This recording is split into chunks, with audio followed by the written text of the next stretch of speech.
പ്രസാദ് കൂടി നമുക്കൊപ്പം ഉണ്ട്. Good morning. Good morning. അന്തരീക്ഷം മൊത്തം മാറുകയാണ്. നമ്മൾ ഇതേവരെ വന്നതിൽ വെച്ച് 1-2 സ്ഥലങ്ങളിൽ മാത്രമേ മഴ ബുദ്ധിമുട്ടുണ്ടായിട്ടുള്ളൂ. മഴയ്ക്ക് നമ്മുടെ നവകേരള സദസ്സിനെ അല്പം പോലും ബുദ്ധിമുട്ടിക്കാൻ തോന്നുന്നു, ആഘാതം ഏൽപ്പിക്കാൻ കഴിഞ്ഞിട്ടില്ല എന്നുള്ളത് മഴ ഉള്ളയിടങ്ങളിലെ നമ്മൾ കണ്ടൊരു അനുഭവം. മഴയുടെ ഉത്തരവാദിത്വം ഗവർണറും പ്രതിപക്ഷ നേതാവും ഒക്കെ ഏറ്റെടുത്തിട്ടുണ്ട്. ആരെടുത്താണ് നിലമ്പൂരാണ് ഏറ്റവും വലിയ മഴ പെയ്തത്. ഒരാൾ പോലും അവിടെ നിന്ന് പോയില്ല എന്ന് മാത്രമല്ല, എത്ര ആവേശകരമായിട്ടാണ് ആ ജനങ്ങൾ നിലമ്പൂരിലെ ഈ മഴ പെയ്താലും ഈ വലിയ സദസ്സ് നിറയോ? തീർച്ചയായിട്ടും ഉറപ്പായിട്ട് നിറയും. ഈ എത്ര മഴ പെയ്താലും ആൾക്കാർ വരും. എത്ര മഴ രാവിലെ തന്നെ ആളുകൾ എനിക്കൊന്ന് പരാതി കൗണ്ടറുകളിലേക്കൊക്കെ എത്തിക്കഴിഞ്ഞു. 7:30 തന്നെ. അതൊരു 7 മണി മുതൽ തന്നെ ഇതിന്റെ പ്രവർത്തനങ്ങൾ ആരംഭിക്കണമെന്നോ 8 മണി മുതൽ ആരംഭിക്കണമെന്നോ അവർ തീരുമാനിച്ചിരുന്നതാണ്. അതിന്റെ ഭാഗമായിട്ട് ഇപ്പോൾ തന്നെ അവർ വന്ന് ഇതിനുള്ള ആളെത്തും. മഴ എവിടെയെങ്കിലും പ്രശ്നമല്ല. ഇല്ല, നമ്മൾ പത്തനംതിട്ടയിലേക്ക് എത്തി. കൂടെ നാടാണ് മൊത്തം. അതെ, നമുക്കൊരു എന്റെ ഒരു 1/4 നൂറ്റാണ്ടിനപ്പുറത്തേക്ക് ഞാൻ പ്രവർത്തിച്ച ഒരു മേഖലയാണ് പത്തനംതിട്ട എന്ന് പറഞ്ഞത്. നീണ്ട ഒരു 25 കൊല്ലത്തിനപ്പുറം ഇവിടെ കേന്ദ്രീകരിച്ച് നിന്നാണ് ഞാൻ പ്രവർത്തിച്ചത്. മറ്റു മണ്ഡലങ്ങളിലേക്ക് എത്തുന്ന പോലെയല്ലോ. സ്വന്തം മണ്ഡലത്തിൽ എത്തുമ്പോൾ ആള് കുറയുമ്പോൾ ഒരു ക്ഷീണമാണ്. ഇല്ല, കുറയില്ല. ആളുകൾ ഒഴുകി. പത്തനംതിട്ട ഒരു കാലത്ത് ഇടതുപക്ഷക്കാർക്ക്, പ്രത്യേകിച്ച് അല്ലെങ്കിൽ കമ്മ്യൂണിസ്റ്റുകാർക്ക് അങ്ങനെ ഒരു ബാലികാറ മലയായിരുന്നു. ഇതെല്ലാം പ്രത്യേകിച്ച് ചില വിഭാഗങ്ങൾക്ക് മാത്രമായി, അല്ലെങ്കിൽ ഒരു UDF അല്ലെങ്കിൽ കോൺഗ്രസ് ഇതുള്ളത് മാത്രമാണ് എന്ന് കരുതിയിരുന്ന ഒരു പ്രദേശമാണ്. അങ്ങനെ ഒരു ചെറിയ ഭാഗങ്ങൾ മാത്രമാണ് ഒരു ചെറിയ സാധ്യതകളെല്ലാം ഉള്ളത്. ഒരു കാലത്ത് 57 കാലഘട്ടങ്ങളിൽ ഈ തിരുവല്ല പോലുള്ള ഇടങ്ങളിൽ നമ്മൾ ജയിച്ചിട്ടുണ്ട് എങ്കിലും എന്നാൽ അവിടെ എല്ലാം നമ്മൾ അറിയപ്പെട്ടിരുന്നത് ഒരു പ്രത്യേക ഒരു മേഖലയായിട്ടാണ്. ഒരു കോൺഗ്രസിന്റെ അതിഭയങ്കരമായ വളക്കൂറുള്ള മണ്ണായിട്ടാണ്. വിമോചന സമരത്തിന്റെ കാലഘട്ടം കേരളത്തിന് മറക്കാൻ കഴിയുന്നതല്ല, നിരണം പടയുൾപ്പെടെ നമുക്ക് മറക്കാൻ കഴിയുന്ന കാര്യമല്ല. അപ്പൊ അതുകൊണ്ടൊരു അങ്ങനെല്ലാമുള്ള ഒരിടത്ത് ഇന്ന് 5 മണ്ഡലം LDF അത് പറയാനാണ് വന്നത്. 5 മണ്ഡലവും ഇന്ന് ഇടതുപക്ഷ മുന്നണിയുടെ MLA-മാരുള്ള സ്ഥലമാണ്. പത്തനംതിട്ട എന്നൊരു മന്ത്രിയുണ്ട്. അപ്പൊ അത് കാണിക്കുന്നത് തന്നെ ഏറ്റവും പ്രധാനപ്പെട്ട ഒരു ഇടമായി പത്തനംതിട്ട തന്നെയും മാറിക്കഴിഞ്ഞിരിക്കുന്നു എന്നുള്ളതാണ്.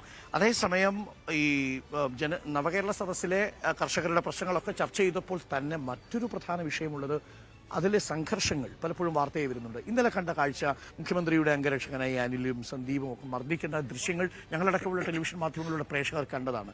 ചില സമയങ്ങളിലെങ്കിലും ഈ നവകേരള സദസ്സിന്റെ ശോഭ കെടുത്തത്തക്ക രീതിയിലേക്ക് ചില ഒറ്റപ്പെട്ട സംഭവങ്ങൾ ഉണ്ടാവുന്നു. അത് ഇതെല്ലാം വളരെ, ഞാൻ പറയുന്നു, പ്ലാൻഡ് ആയിട്ടൊരു പരിപാടി നവകേരള സദസ്സിനെ പൊളിക്കാൻ വേണ്ടി നടക്കുന്നുണ്ട്. ആസൂത്രിതമായ ശ്രമമുണ്ട്.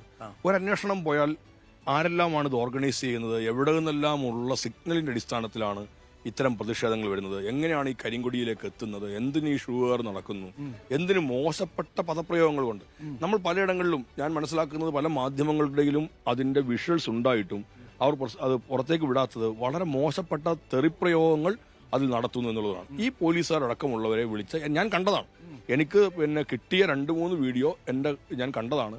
അത്രമേൽ മോശപ്പെട്ട തരത്തിൽ അവരോട് പെരുമാറുന്നത് ഉൾപ്പെടെ കാണും. അപ്പൊ എങ്ങനെയെങ്കിലും ഒരു പ്രശ്നം ഉണ്ടാക്കണമെന്നുള്ള ബോധപൂർവമായ നീക്കം ചിലരുടെ ഭാഗത്തുണ്ടാവുന്നുണ്ട്.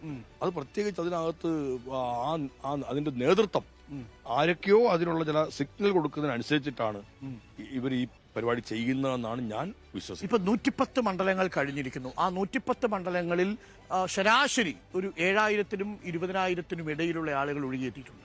20,000-ന് മുകളിൽ എത്രയോ ഇടങ്ങളിൽ വന്നു. എന്റെ ചേർത്തല തന്നെ എല്ലാവരും കണ്ടതല്ലേ. അപ്പൊ ഇതാണ് പ്രതിപക്ഷത്തെ അസ്വസ്ഥപ്പെടുത്തുന്നത്. തീർച്ചയായിട്ടും അസ്വസ്ഥമാക്കുമല്ലോ. ബഹിഷ്കരിക്കണം എന്നവരെപ്പോഴും പറഞ്ഞുകൊണ്ടിരിക്കുന്നു. തട്ടിപ്പാണ് എന്ന് പറയുന്നു. ഏറ്റവും കടുത്ത ഒരു ഭാഷയിൽ എനിക്കതിന്റെ അർത്ഥം ഇപ്പോഴും മനസ്സിലാവുന്നു. അശ്ലീല സദസ് എന്ന് പറഞ്ഞു. എത്രയോ അമ്മ പങ്കന്മാർ വന്നിരിക്കുന്ന ഒരു പരിപാടിയാണ്. ഞങ്ങളുടെ കൂട്ടത്തിലാണെങ്കിൽ 3 വനിതാ മന്ത്രിമാരും ഇല്ലേ. നമ്മളിങ്ങനെ ഇത് ഒരു അശ്ലീല യാത്രയാണ് എന്ന് പറയുക, ഇതൊരു അശ്ലീല സദസ്സാണ് എന്ന് പറയുക. അത് ശരിക്കും പറഞ്ഞാൽ കേരളത്തിലൊരു രാഷ്ട്രീയ നേതൃത്വം പക്വതയും പാകതയും ഉള്ള, നമ്മൾ പറഞ്ഞ എല്ലാത്തിനും ഒരു സംസ്കാരമുണ്ട് എന്ന് നമ്മൾ പറഞ്ഞു. സംസ്കാരം എന്ന് പ്രകടിപ്പിക്കാൻ നമുക്കൊരു നിർവചനം പറയാൻ, ഡബിൾ ഇൻവെർട്ടർ കോമയിൽ പറയുന്ന ചിലപ്പോൾ നിർവചനം നമുക്ക് പറയാൻ പ്രയാസമാണ്. എന്നാലും നമ്മൾ പറയാം അത് എന്റെ സംസ്കാരമല്ല എന്ന് പറയും. പക്ഷെ ഒരു പക്വത വന്ന ഒരു രാഷ്ട്രീയ നേതൃത്വം ഒരു സംസ്കാരം പ്രകടിപ്പിക്കേണ്ടതുണ്ട്, കാണിക്കേണ്ടതുണ്ട്. അതായത് നവകേരള സദസ്സിനോടുള്ള പ്രതികരണത്തിൽ പ്രതിപക്ഷ നേതാക്കൾ സാംസ്കാരികമായ ഔന്നത്യമോ പക്വതയോ കാട്ടുന്നില്ല. അവരതൊക്കെ തിരുത്തേണ്ടതാണ്. ഞാൻ അത് പറയാൻ ചിലപ്പോൾ വളരെ താഴെ നിൽക്കുന്ന ഒരാളായിരിക്കും. പക്ഷെ എന്നേക്കാൾ എത്രയോ ഉയരത്തിലാണ് അവർ പ്രതിപക്ഷത്താണ് എങ്കിലും ആ നേതാക്കന്മാരെ ഞാൻ കാണുന്നു. എന്നേക്കാൾ എത്രയോ വർഷങ്ങളുടെ അനുഭവ പരിചയവും പാരമ്പര്യം അവർക്കുണ്ട്. ഞാനിപ്പോ മന്ത്രിയാണ് എന്നുള്ളത് കൊണ്ട് ഞാനാണല്ലോ. പക്ഷെ ഞാൻ പറഞ്ഞു എന്നെക്കാട്ട് എത്രയോ ഉയരങ്ങളിൽ നിൽക്കുന്ന ആൾക്കാരാണ് പ്രതിപക്ഷത്ത് നിൽക്കുന്ന ഈ നേതാക്കന്മാരാരും MLA-മാരും. പക്ഷെ ഇവരിൽ ചിലരുടെയെങ്കിലും വാക്കുകൾ നമുക്ക് യോജിക്കുന്നതാണോ? എങ്ങനെയാണ് ഈ അശ്ലീലമാവുന്നത് എന്ന് എത്ര ആലോചിച്ച് നിങ്ങൾക്ക് ആർക്കെങ്കിലും പിടികിട്ടിയിട്ടുണ്ടോ ഇതൊരു അശ്ലീല സദസ്സാണ് എന്ന്? ആ ചോദ്യം വളരെ പ്രധാനപ്പെട്ട ചോദ്യമാണ്. അതിന് വി ഡി സതീശൻ കൊടുത്തിരിക്കുന്ന നിർവചനം ഈ സാമ്പത്തിക പ്രതിസന്ധിയിലാകുമ്പോൾ ധൂർത്ത് കാണിച്ചു പോകുന്നതിനെ എങ്ങനെയാണ് ഞങ്ങൾ വിശേഷിപ്പിക്കേണ്ടത് എന്ന്. നമ്മൾ ഇത്തരമൊരു പരിപാടിക്കകത്ത് ഗവൺമെന്റുമായി ബന്ധപ്പെട്ട അല്ലെങ്കിൽ സർക്കാരിന്റെ പണം വിനിയോഗിക്കുന്നതിനകത്ത് വളരെ വലിയ ഒരു പിടിച്ചിട്ടുണ്ട്. നമ്മൾ അങ്ങനെ വിനിയോഗിക്കാനല്ലല്ലോ നമ്മൾ തീരുമാനിച്ചിരിക്കുന്നത്. ഞാൻ പറഞ്ഞു ഇപ്പൊ നമ്മൾ ഈ കാണുന്ന ഈ നിവേദനങ്ങളുടെ കൗണ്ടറുകൾ, ഈ ആശയവിനിമയങ്ങൾ, എത്ര പുതിയ പരിപാടികൾ, ആശയങ്ങൾ പോലും നമ്മുടെ മുമ്പിലേക്ക് പകർന്നു കിട്ടിയിട്ടുണ്ട്. അപ്പൊ ഇതൊക്കെ വരുന്നതിന്റെ ഭാഗമായി ചില കാര്യങ്ങൾ വിവരിക്കേണ്ടതും അവതരിപ്പിക്കേണ്ടതുമുണ്ട്.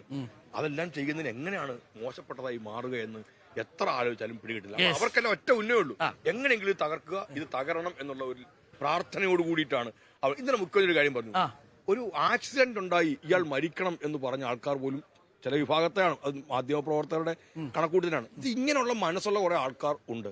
അത് നല്ലതാണോ എന്ന് ആലോചിച്ചു.